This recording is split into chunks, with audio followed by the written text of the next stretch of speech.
Deus me deu uma palavra hoje, irmãos, que eu até comentei alguma coisa antes de começar a ministrar no grupo a respeito dessa palavra. Já tem algum dia que essa palavra está dentro do meu coração por causa de uma única palavra, por causa de uma única frase, perdão, Amém, né? amém. E o Senhor despertou um interesse de eu meditar nessa palavra, de eu ver o que Deus queria me mostrar ali dentro. E eu fui, amados, mergulhei em Deus e fui buscar um entendimento diante dessa palavra, irmãos. E a palavra que Deus colocou no meu coração, a frase é: até aqui o Senhor nos ajudou. Até aqui nos ajudou o Senhor, né? E já faz dias que eu estou com essa palavra, já faz um tempo já que eu estou e eu ouço essa palavra diariamente dentro do meu espírito, no meu ouvido, e é como se tivesse uma voz falando assim: até aqui o Senhor nos ajudou. Amém. A gente vê várias informações, nós ouvimos várias informações, o contexto total do caos que nós estamos vivendo hoje, e de repente você olha para dentro da sua casa, todo mundo com saúde, todo mundo guardado no Senhor. Aí eu ouço aquela voz: até que o Senhor nos ajudou. Aleluia. Então, queridos, realmente eu glorifico a Deus, eu dou graças ao Senhor por isso. Eu dou graças ao Senhor por este tempo, por essa palavra, por esse entendimento, por esse cuidado. E eu fui procurar o que tinha acima dessa frase e o que tinha abaixo dessa frase. Né? O porquê que Samuel disse isso ao povo. O porquê que Samuel chegou a esta conclusão. O porquê que Samuel ele intercedeu pelo povo e Deus fez o que precisava ser feito através de um sacrifício, de um holocausto, de algo oferecido. O Senhor recebeu aquela adoração e por causa da vida de Samuel, o Senhor trouxe o favor dele para todo o povo de Israel. Então, amados, e Samuel chegou e no meio do versículo diz que até aqui o Senhor nos ajudou. Como eu falei, eu fui antes e fui depois diante dessa frase. E eu pude entender algumas coisas, amados, que realmente, comparando, associando entre a bênção e a maldição, entre o caos e a bonança, entre a circunstância e a provisão, irmãos, eu entendi que o diabo ele só pode interferir na minha vida e na sua vida mediante a uma condição que nós deixamos de atuar, que é a obediência do Senhor. Se ele não tem acesso nas nossas vidas, irmãos, se nós entrarmos em obediência, se nós entrarmos no propósito de guardar tudo aquilo que ele tem colocado dentro de nós, irmãos, não estou aqui apenas para trazer algo que vai animar o teu coração e vai explodir alguma coisinha aí dentro de você, você vai se sentir animado, vai se sentir um arrepiozinho, um calorzinho, mas querido, isso daí não vai mudar nada se realmente nós não entendermos a profundidade do que a palavra tem nos ensinado. Amém. E colocarmos em prática a vida dessa palavra em nós. Amém. Que nós possamos atuar. Então, como que o diabo interfere na minha vida, pastor? Opa, vamos analisar então. Vamos parar, querido, para aí, querida, para tudo que você está fazendo.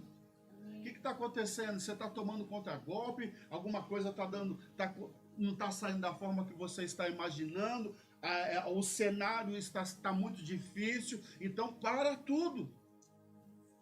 Para tudo, irmãos, não perca mais tempo, não avance mais nem um passo, se você não entender, porque o que acontece, se você continuar avançando, irmão, você vai ficar muito mais longe do ponto de partida, do princípio.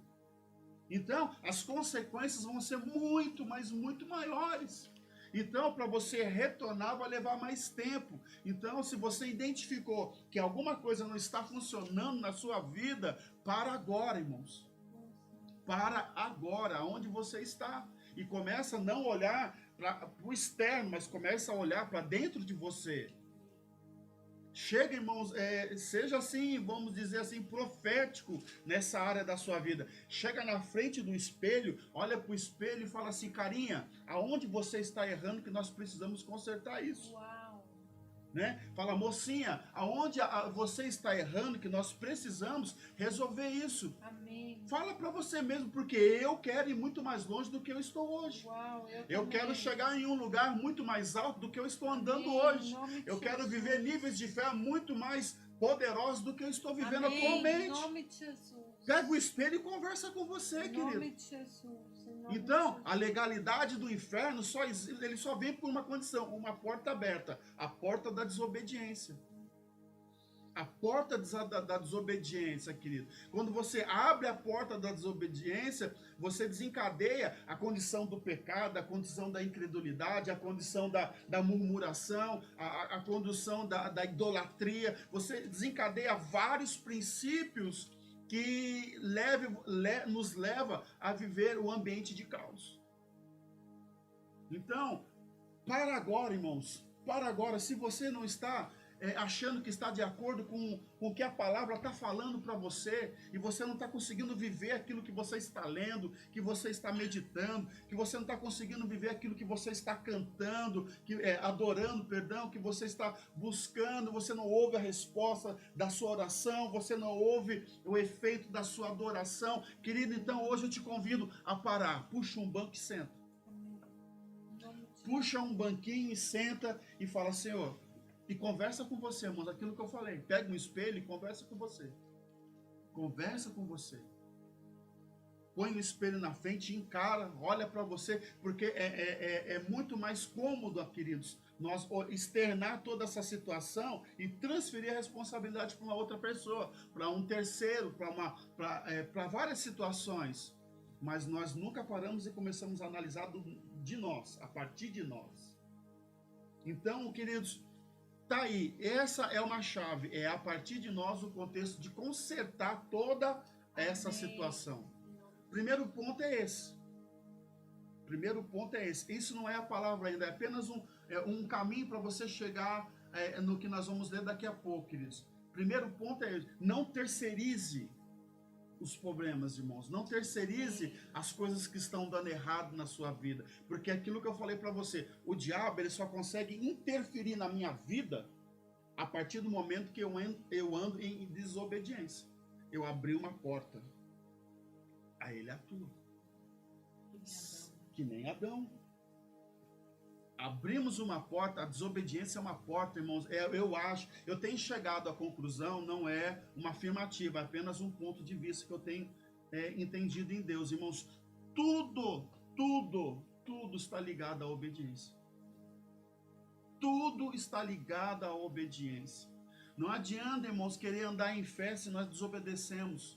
O que acontece? Aquilo que nós lemos na palavra, ela nunca vai ser uma realidade, porque a desobediência, irmãos, não vai trazer, não vai materializar os frutos dessa palavra nas nossas vidas. Então, vamos dizer, a vitamina agora, nos dias que nós estamos vivendo, do que nós estamos precisando é de obediência. De obediência. Mas não é de obediência que eu vou falar, queridos. Mas isso é uma das chaves que nós precisamos virar nesses dias que nós estamos vivendo. Né? É uma chave que nós precisamos ativar, startar ela, apertar o botãozinho, que nós precisamos falar, meu Deus, é comigo. Sou eu, né? Tem uma música do Judson que diz assim, a terra seca sou eu. A terra seca, muitas das vezes, irmãos, nós queremos achar que a terra seca são outras pessoas e por isso a nossa terra não produz nada.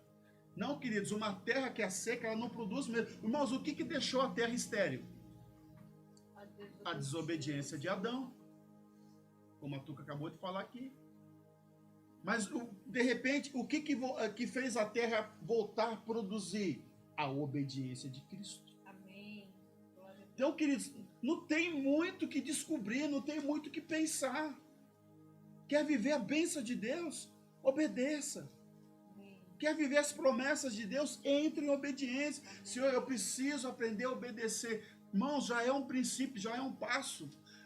quando você libera essa palavra, você ativa o mundo espiritual, irmãos, e aquela manifestação do mundo espiritual encontra um lugar em você, encontra, vamos dizer assim, um ponto de partida, uma vontade própria de você querer sair daquele lugar, porque você identificou que realmente você não tem essa condição de obedecer totalmente aquilo que Deus tem falado.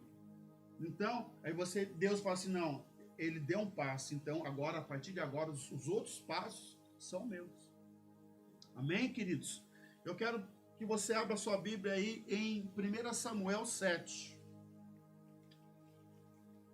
1 Samuel 7.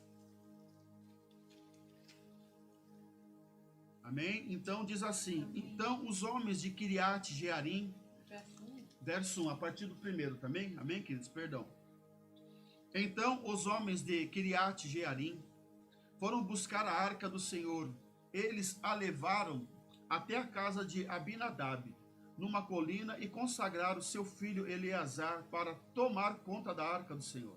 A arca permaneceu em Kiriat Jearim por muito tempo, 20 anos no total. Durante esse período, todo Israel lamentava a espera de alguma ação do Senhor.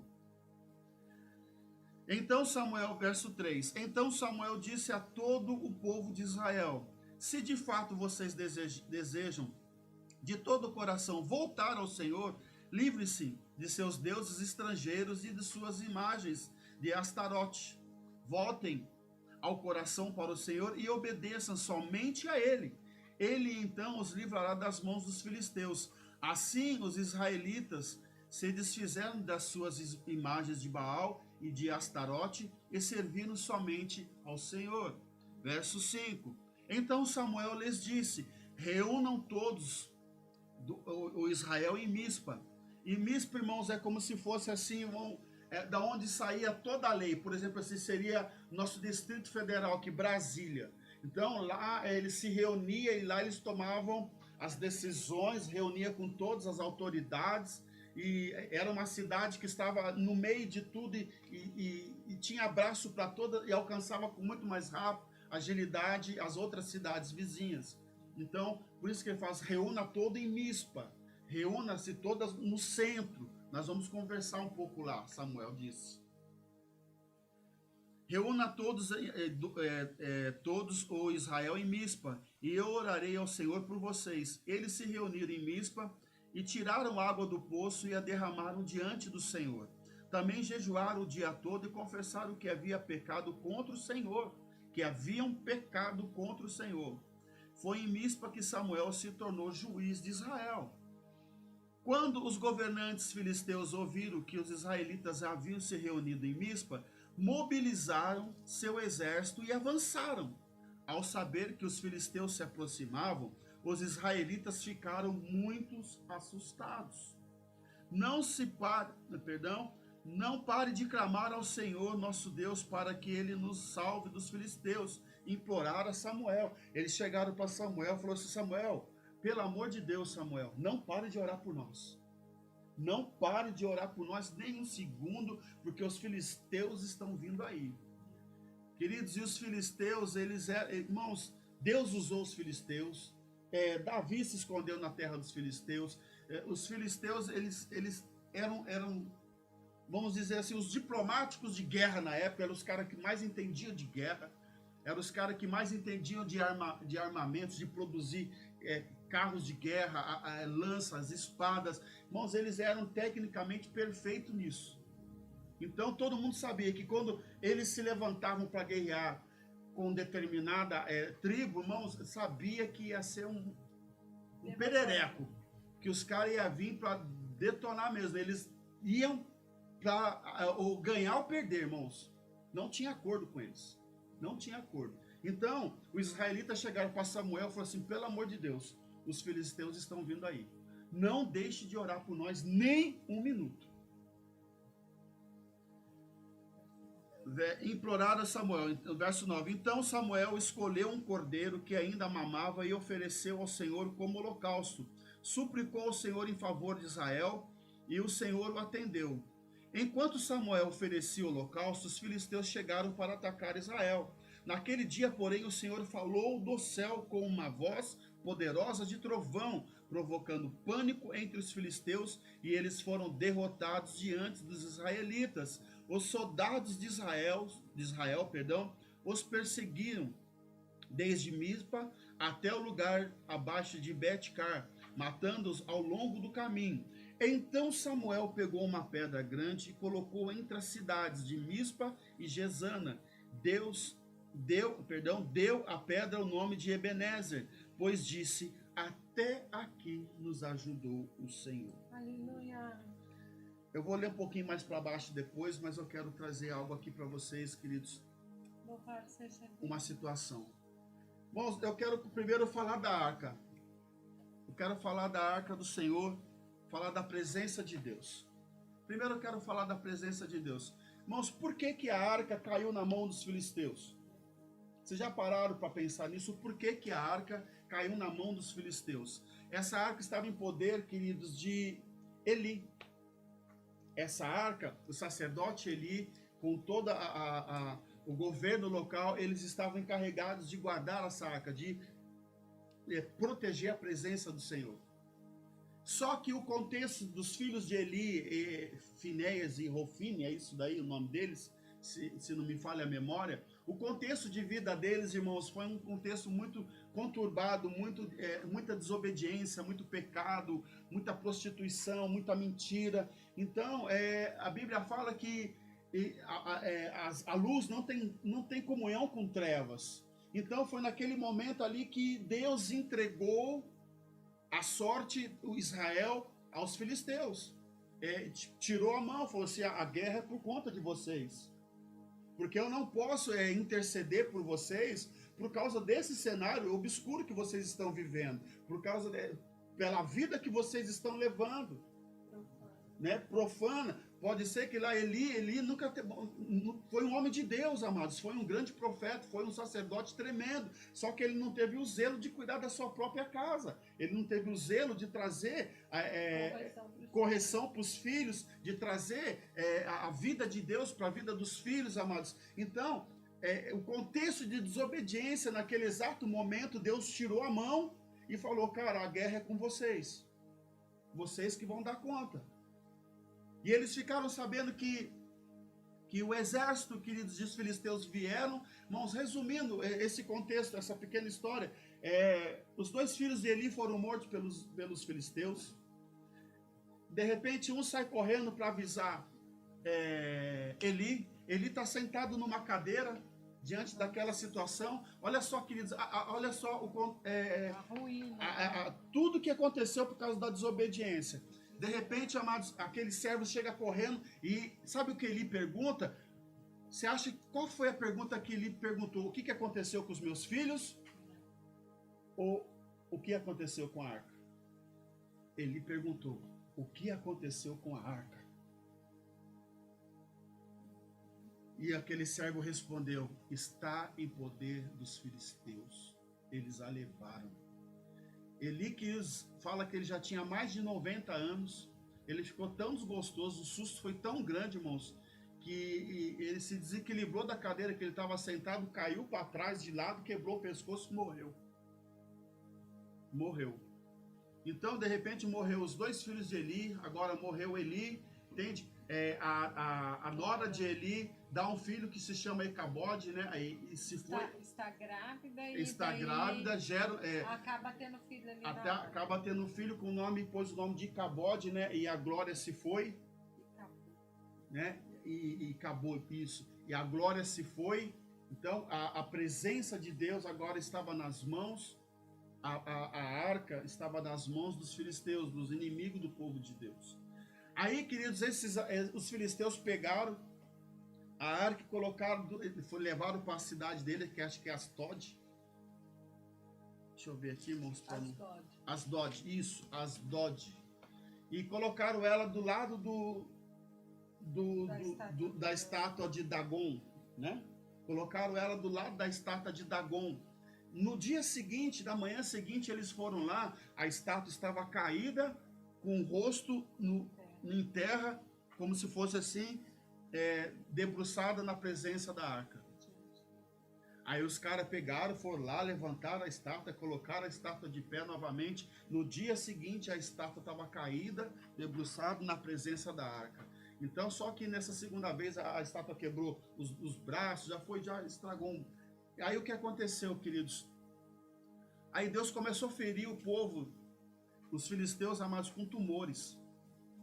E os filisteus sabiam que aquela arca sabia que tudo aquilo que estava acontecendo com ele é por conta da arca de Deus naquele lugar. Eu acho que a cidade era Ecrom.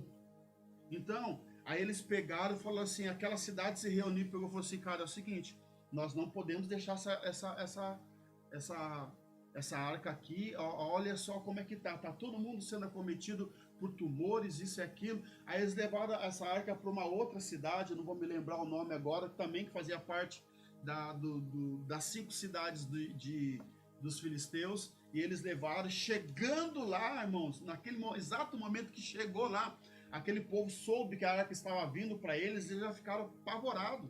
Eles falaram assim, cara, o Deus de Israel vai pesar a mão sobre nós.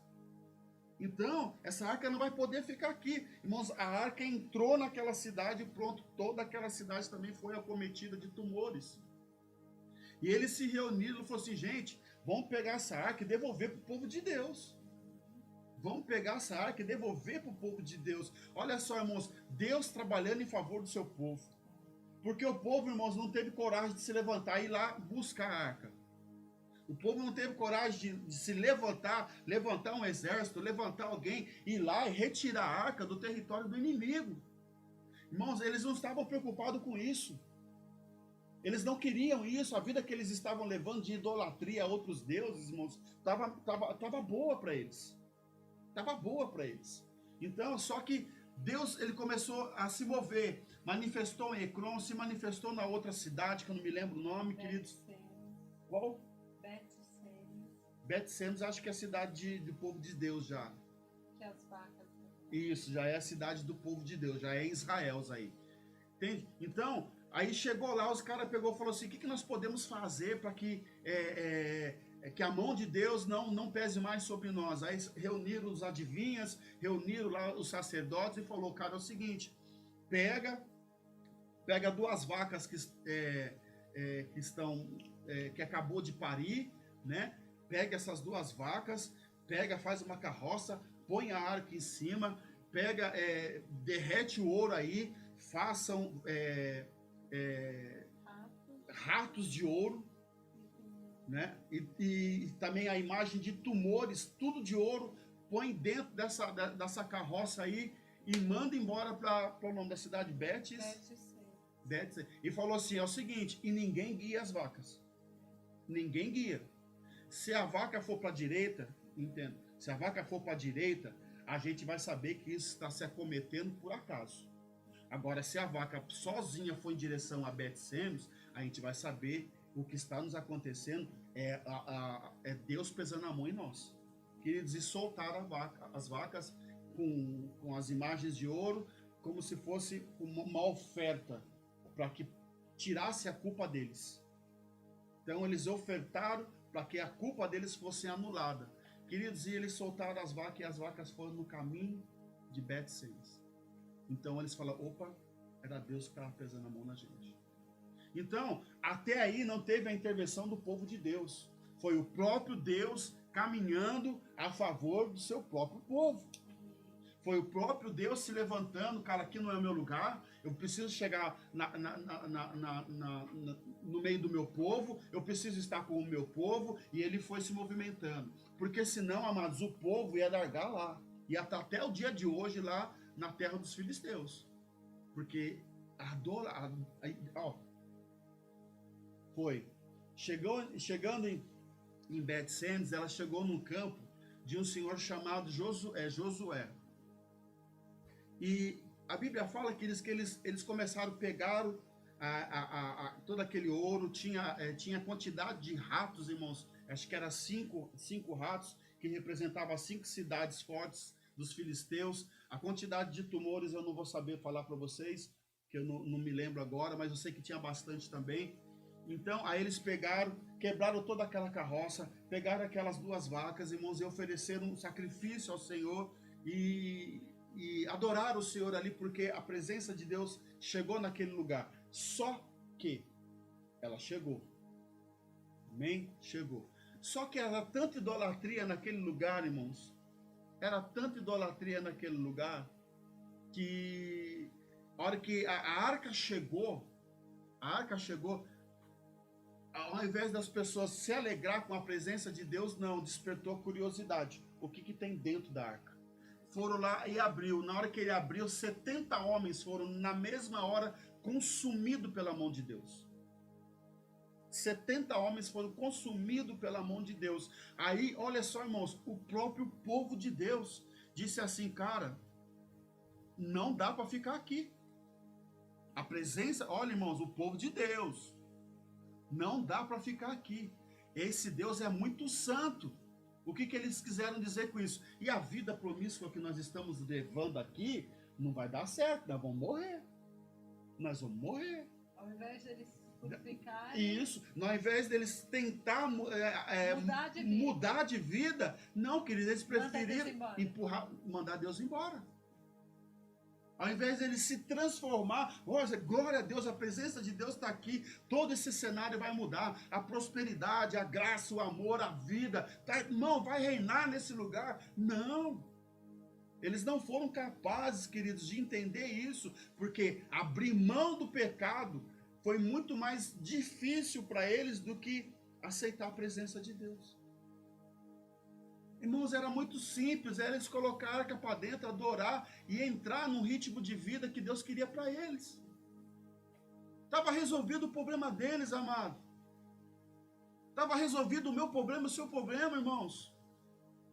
Querida, em nome de Jesus, se tem alguma coisa te prendendo, que você não consegue entrar para adorar a Deus da forma que nós precisamos adorar, hoje caia por terra agora, irmãos, não mande para frente a presença de Deus sem que ela faça algo em nós. Sem que ela faça algo em nós. É aquele povo de Bet-Semes, amados, eles tiveram toda a oportunidade do mundo, mas eles preferiram o pecado, eles preferiram a idolatria, e mandaram para frente, porque a mão pesou. Quando aqueles homens abriram lá, falou que naquele exato momento 70 homens foram mortos, e já acharam que de lá, como se fosse uma carnificina, essa palavra aí, eu não vou conseguir falar agora que minha língua, né? É como se fosse assim uma chacina. Meu Deus, nunca aconteceu. Não, eles não quiseram abrir mão da vida de pecado pela presença de Deus. A gente não abre mão de perdoar, a gente não abre mão de amar, de fazer coisas porque a gente quer viver naquele mundo onde a justiça própria me enraiza. Então, queridos, como que vamos ser abençoados? A bênção chegou em Bet-Semes, a bênção chegou até a casa deles. Mas eles rejeitaram, empurraram para frente, irmãos. Eles empurraram para frente. Foi em Kiriat é isso. Jearim que esses homens morreram. Vem, verso 19. Do quê? De qual versículo? A arca chega a Kiriat Jearim, desse lugar. Não, o pessoal morreu em Bet-Semes, 70 homens. Depois ela foi enviada para Kiriat Jearim.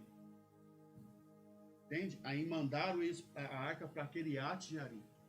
Aí a Bíblia, aí começa aqui, queridos. Então os homens de Kiriat Jearim foram buscar a arca. Olha só para vocês verem. Aqui, irmãos, o Senhor matou 70 homens de Bet-Semes, isso que eu estou falando, porque olharam para dentro da arca do Senhor. E o povo chorou muito por causa da grande matança.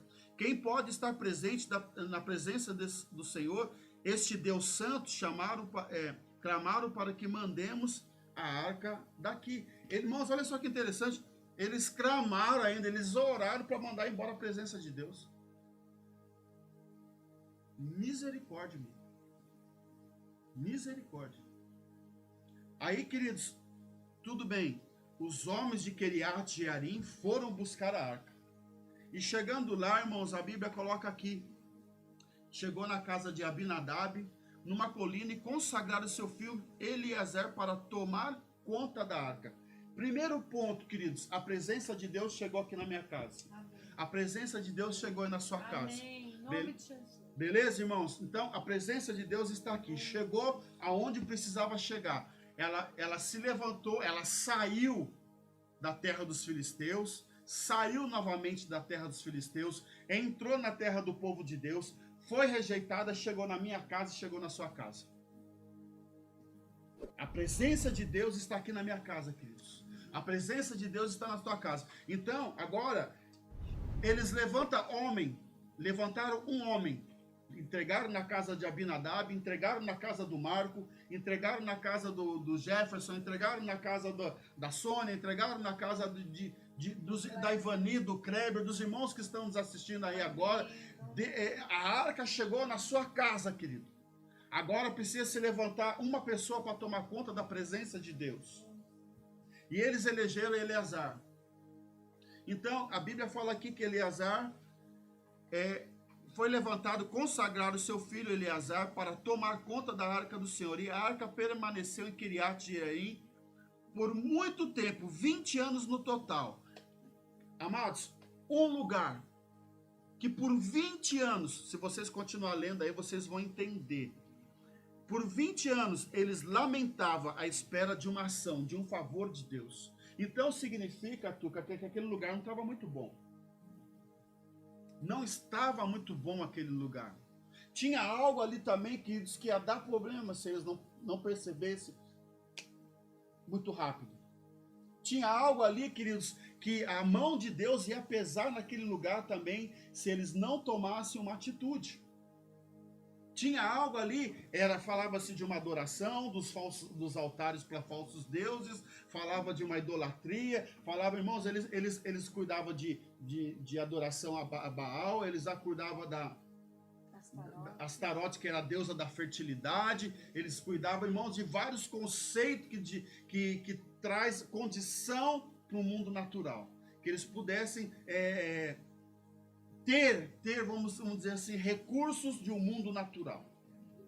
Então, eles estavam bem, eles eram férteis, eles tinham dinheiro, então, só que de repente, queridos, a presença de Deus chegou em Kiriat Jearim.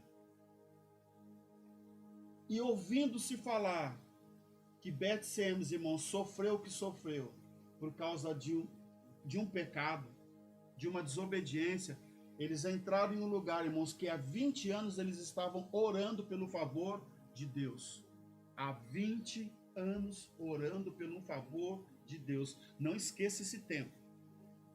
Não esqueça esse tempo. Há 20 anos orando pelo favor de Deus. Agora eu quero trazer algo para você. A presença de Deus entrou aqui, a arca está aqui, e eu fui levantado para tomar conta da arca. Eu fui levantado para ter responsabilidades. Amém. Eu fui levantado para aquele que vai conduzir toda a minha família a não ser consumida pela presença de Deus. É eu que vou trazer os princípios para dentro da minha casa, para que eu não venha ferir os princípios de Deus, amados, diante da presença de Deus. Eu sou alguém nós somos alguém que, eu e você, como sacerdotes, nós somos alguém que está aqui para cuidar.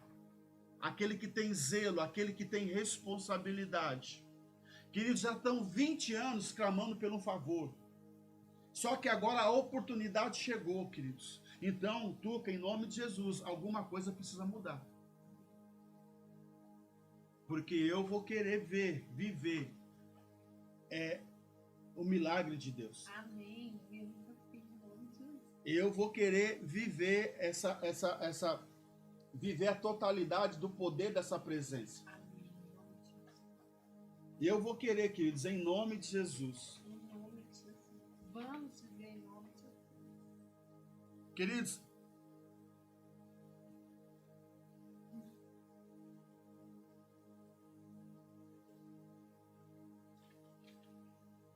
a palavra de Deus, amados, eu estava procurando um versículo aqui.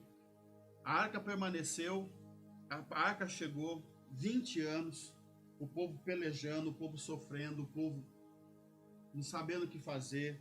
E a arca chegou, Eu recebi a arca na minha casa, levantei alguém como responsável para cuidar, para ter responsabilidades. Eu busquei entender como é que funcionava, como é que carrega, como é que limpa, como é que cuida, como é que se apresenta diante da arca. Eu tenho certeza que existiam alguns conceitos em relação à presença de Deus. Como se mover, né? Como se mover diante da presença de Deus. Não é de qualquer jeito. Não pode ser de qualquer jeito. Se mover diante da presença de Deus não pode se mover de qualquer jeito. Então, amados, eles estavam ali diante de uma situação muito ruim. Queridos, se você pegar a partir do verso 3, do 7, diz assim: Então Samuel disse a todo o povo de Israel: Se de fato vocês desejam de todo o coração voltar ao Senhor, livre-se de seus deuses estrangeiros e de suas imagens de Astarote. Voltem o coração para o Senhor, obedeçam somente a Ele, então Ele os livrará das mãos dos filisteus. Assim os israelitas se desfizeram de suas imagens de Baal, de Astarote, e serviram somente ao Senhor. Mas eu quero fazer uma pergunta para você agora. O que venceu os filisteus? Foi a arca? Ou foi o povo se voltar para Deus? O que vocês acham? O que venceu? Foi a arca ou foi o povo se voltar para Deus? Ser reconectado novamente na presença de Deus. Trazer o coração. Sirva a Deus de todo o seu coração. Irmãos, o que fez o povo vencer foi eles terem voltado para Deus. Porque, pastor, mas a arca estava lá, irmãos, nós vemos a presença de Deus diariamente. Nós, irmãos, até esse exato momento, a arca era algo que estava externo. Agora ela é interna, e por muitas das vezes, ela mesmo aqui dentro, nós pecamos. Nós desobedecemos. Porque o nosso coração não está voltado para Deus. Não está, irmãos, não tem uma ligação. O que vai fazer você vencer, irmãos, não é só porque você frequenta uma igreja que você vai vencer. Não é só porque você ora em línguas. Me entenda que eu estou falando. Não estou anulando irmãos. Eu oro em línguas bastante. E eu falo para você, mergulhe na oração em línguas que vai mudar a sua vida. Mas não é só porque você ora em línguas, não é porque você canta uns 2, 3 louvores por dia, mano, e você, eu estou na presença de Deus. Não, queridos. Estar na presença de Deus é entregar todo o seu coração. Estar na presença de Deus é abrir mão, irmãos, de muitas coisas que nos... Irmãos, estar na presença de Deus por exemplo, assim, passaram por Bet-Semes, povo de Deus, a arca chegou, a arca estava ali, mas Deus pôs a mão, queridos.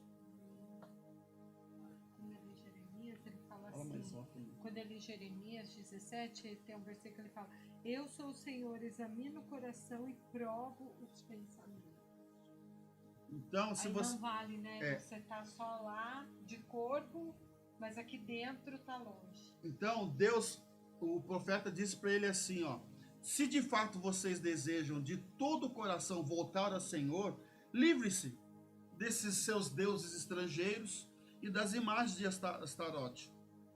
Voltem o coração para o Senhor e obedeçam somente a Ele.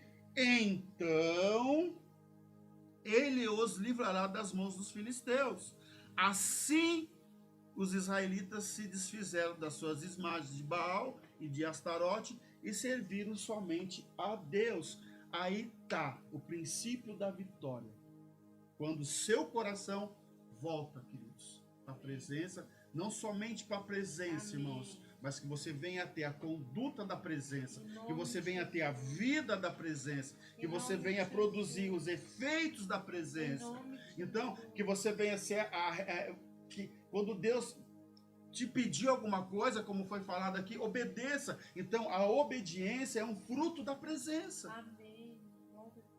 É um fruto da presença. Pastor, tem muitas áreas da minha vida que eu patino, não saio do lugar. É um levante, um inferno se levanta. Irmãos, deixa eu falar para você. A legalidade, a chave de abrir essa porta está na minha mão e está na sua. Está nas nossas mãos. Irmãos, 20 anos esse povo estava orando, buscando a presença de Deus, buscando a face do Senhor, vamos dizer assim, por um favor, queridos. Por uma graça, por uma condição. Então, todo aquele contexto, não adiantava ser só fértil, amados, não adiantava só ter dinheiro. Não adiantava, irmãos, ter somente o recurso natural. Não adianta, irmãos, nós vivemos nesse mundo achando que nosso dinheiro pode comprar tudo e resolver o nosso problema. Não pode, irmãos. Tem coisas, irmãos, que vai se resolver só com o nosso coração voltado 100% para a presença de Deus. Amém. Tem coisas que vai se resolver na nossa vida somente em resposta à nossa obediência à palavra de Deus. Irmãos, Amém. Nós temos o caminho. Amém. Amém. A partir de hoje você tem o caminho, você apanha do diabo se você quiser. Você apanha do diabo se você quiser. Você e eu, nós temos o caminho, amados. Nós sabemos o que precisa fazer. Aquilo que eu falei, a presença de Deus nesse tempo era externa, a arca estava ali, agora de repente a arca está aqui dentro, a presença está aqui dentro. Então, queridos, em nome de Jesus, não perca esse temor. Não perca esse temor, amados. Existem coisas, áreas das nossas vidas, existem inimigos que nós precisamos se levantar, derrubar, vencer. Queridos, o inferno pode se levantar, deixa ele se levantar, irmãos. Mas se eu estou dentro desse propósito de Deus, querido, ele vai se levantar para cair. Eu vou além, ele já é caído. Irmãos, Deus nos entregou um diabo já derrotado. Deus já nos entregou um diabo derrotado. Jesus Cristo venceu ele na cruz, amados. Amém. E nos deu o direito de vencedores. Amém. O diabo ele já é derrotado. Agora ele só vai atuar na minha vida de parte de uma legalidade. Eu abro a porta para uma desobediência e desencadeio vários princípios. Incredulidade, imoralidade, pecado, irmãos. Corrupção, murmuração. São coisas que vai abrindo. Aí o diabo age. O inferno, o exército inimigo vem. Vem. Querida, eu não sei quanto tempo você está orando por um favor de Deus, mas deixa eu falar algo para você. Hoje a presença de Deus está aí. E você foi levantado com responsabilidades para cuidar dessa presença. Amém. Querido, então eu vou além. Essa presença funciona a partir do momento que você funcione. Que você entenda, que você enxergue a condição, e aquilo que eu falei no comecinho, olhar no espelho e falar assim, carinha, onde você está errando? Nós precisamos consertar, nós precisamos se resolver, nós precisamos voltar para a essência, nós precisamos não somente estar na presença, não, nós temos que ter os frutos da presença em nós. Querido, eu não sei você, eu falo por mim, amados. Mas 20 anos, eu não sei, os caras adoravam Baal, os caras adoravam Astarote, os caras adoravam qualquer coisa, irmãos, menos a presença de Deus. Como que vai chegar? Não, mas eu sou crente, e daí, irmão? Colocava sua confiança em outros deuses. Colocar, então, eu sou crente, mas as minhas práticas irmãos, de qualquer um que está aí, irmão. Esperando de favor, coisas externas acontecerem ao invés de...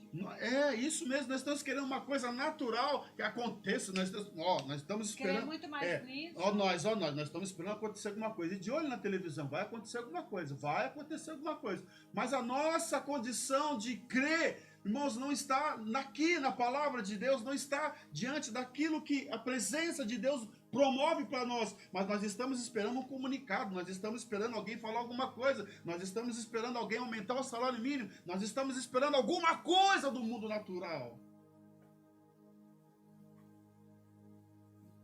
Querida, em nome de Jesus, Deus nos entregou um diabo derrotado, então, amados, não faça ele ter vida para ele atuar na tua vida. Em nome de Jesus. Aqui, irmãos, se você parar e começar a observar, o que venceu os filisteus não foi a arca, mas foi o coração do povo que se voltou novamente para o Senhor. O que fez o povo vencer, irmãos, aquela condição, não foi a arca, mas foi fazer que a adoração deles se voltasse para o Senhor, que a servidão deles se voltasse, o trabalho deles se voltasse para o Senhor. A confiança deles se voltasse para o Senhor. Irmãos, eles precisavam entender. Irmãos, Deus está falando muito esses dias sobre identidade. E eles precisavam entender a identidade deles, da onde que eles eram, quem que era o pai deles, quem que era Deus para eles, irmãos. Precisávamos. Mas não, eles queriam sair loucos, desvairados, tentando, medrosos, queriam fugir, largar tudo para trás, porque os filisteus vinham matar todo mundo. Mas, querida, em nome de Jesus, nós temos hoje um segredo desvendado, se até hoje foi segredo para você. O que vai mudar tudo, irmãos, é nós voltarmos de todo o nosso coração ao Senhor, queridos. Ao Senhor. Não somente, amado, ser aquele que transporta a presença, não, mas aqueles que vivem o resultado dessa presença.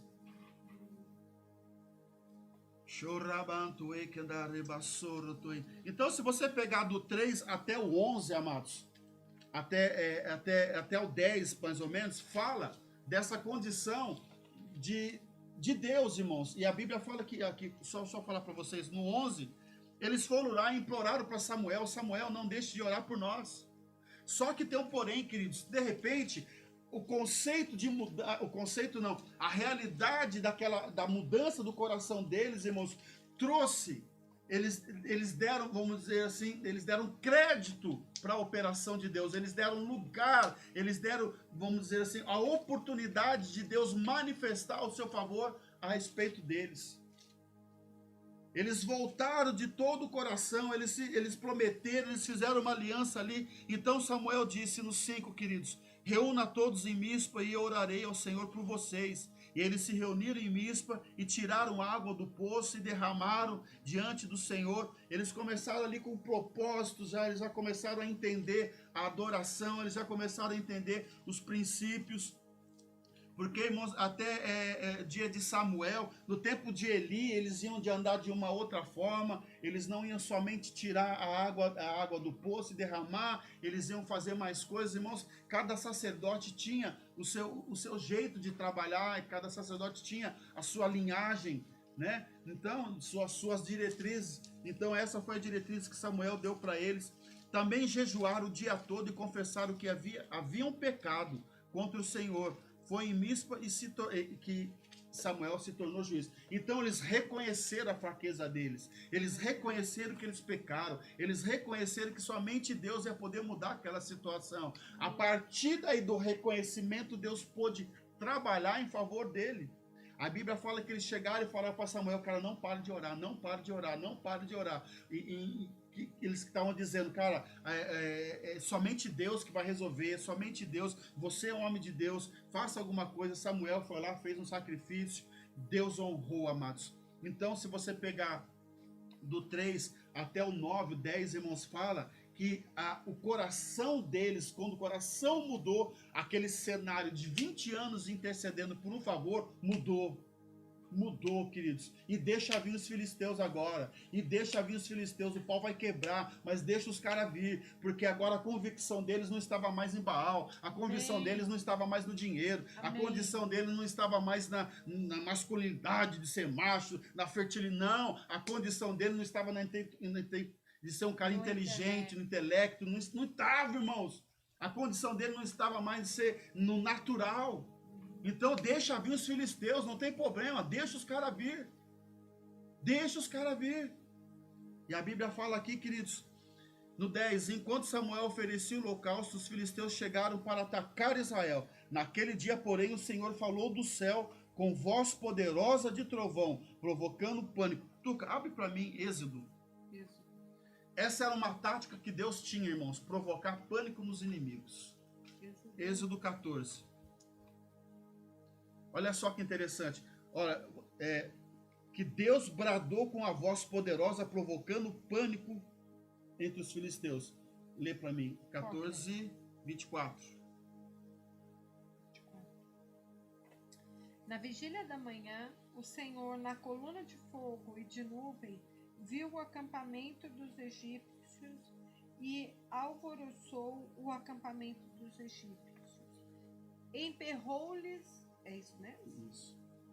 Emperrou-lhes as rodas dos carros e fê-los andar dificultosamente. Então disseram os egípcios: fujamos da presença de Israel, porque o Senhor peleja por eles contra os egípcios.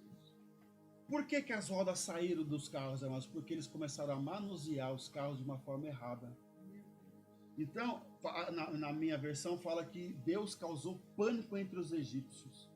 E eles ficaram assim, desbaratinados. O cavalo ia para um lado, eles puxavam para o outro. E foi destruindo tudo até que o mar se fechou. E que eles não tiveram... Segurem isso daí tudo. Que eles não tiveram condições de alcançar o povo de Deus. Agora lê 23, Êxodo 23, versículo 27.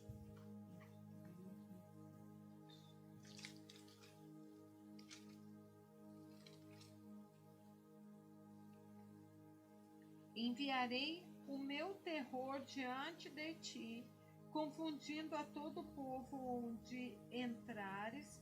Farei que todos os teus inimigos te voltem as costas. Procura aí Josué 10, 10. Olha só que interessante, irmãos. Deus está colocando pânico na voz do inimigo. Deus está colocando pânico no meio do arraial do teu inimigo. Para que eles possam ficar desbaratinados e não saber o que foi fazer, queridos. Eles saíram para matar o povo de Deus. Eles saíram para matar, queridos, o povo atravessando o Mar Vermelho. Eles saíram, irmãos, o inimigo veio para ferir, o inimigo veio para causar o caos, o inimigo veio para parar, mas Deus, irmãos, bradou com uma voz poderosa, trazendo pânico para eles e confusão. Lê tu também. Josué 10:10. 10:10. O Senhor os conturbou diante de Israel e os feriu com grande matança em Gibeão, e os foi perseguindo pelo caminho que sobe a Bet-horon, e os derrotou até Azeca e Maquedá. Ei, bonitinho, olha aqui para mim. Deus está colocando pânico na vida do seu inimigo. Amém. Chegou o dia de você vencer. Chegou o dia de você conquistar. Perseguir eles, irmãos. Como diz Martinho Lutero, que ele veio perseguir o perseguidor, amados. Aleluia. Chegou o tempo de a gente se levantar e começar a atormentar o atormentador, irmãos.